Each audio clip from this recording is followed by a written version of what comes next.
Welcome to Royal House Updates.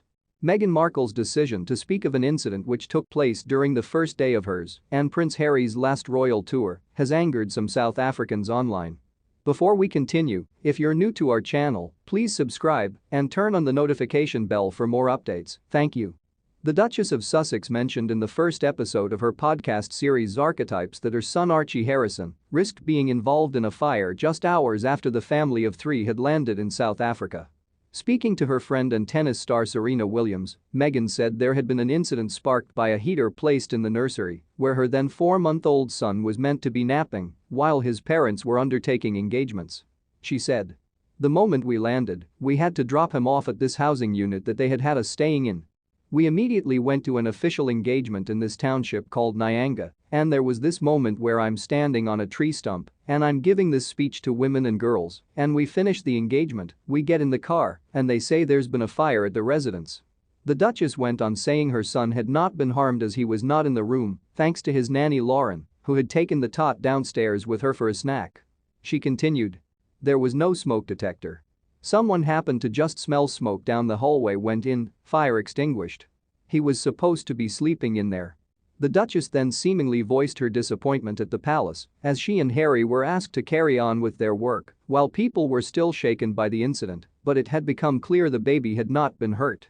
She recalled, "I said, this doesn't make any sense. I was like, can you just tell people what happened? And so much, I think, optically, the focus ends up being on how it looks instead of how it feels." The description of the residence as a housing unit appears to be one of the reasons why some South Africans have taken to Twitter and contributed to get the hashtag #VoteSecMeghan, an offensive term meaning go away, trending. One Twitter user, named Justine Fairground, wrote, "Meghan, you may fool Americans, celeb friends, social media minions, but you can't fool Africans. You've shown us who you are. When you try to rip the royal family, you forget about who you offend on the way." Host of the Snayman podcast, Lulama Anderson, wrote, "Meghan Markle doesn't care how she portrays South Africa, she must never step foot here ever again."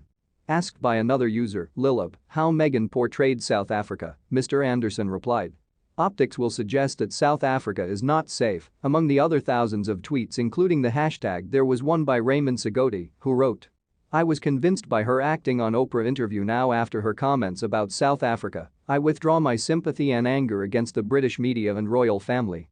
However, other Twitter users defended the Duchess and her decision to speak about the incident, surely upsetting for a mother. Twitter user @FrankIncense said, "Haters will hate. Don't change the narrative. It was about the fire, not about South Africa. I guess you need more love." And @Nko tweeted, "Meghan didn't say anything offensive. It's just a miserable side of Twitter trying to find something to complain about." And Dr. Eugenia Kula wrote, "As a South African, I'm proud of you. You are an inspiration to young girls." Meghan's first ever podcast was released on Tuesday and focused on the negative connotation the word ambition can get when used to address women. Archetypes, produced exclusively for Spotify, investigates the labels that try to hold women back.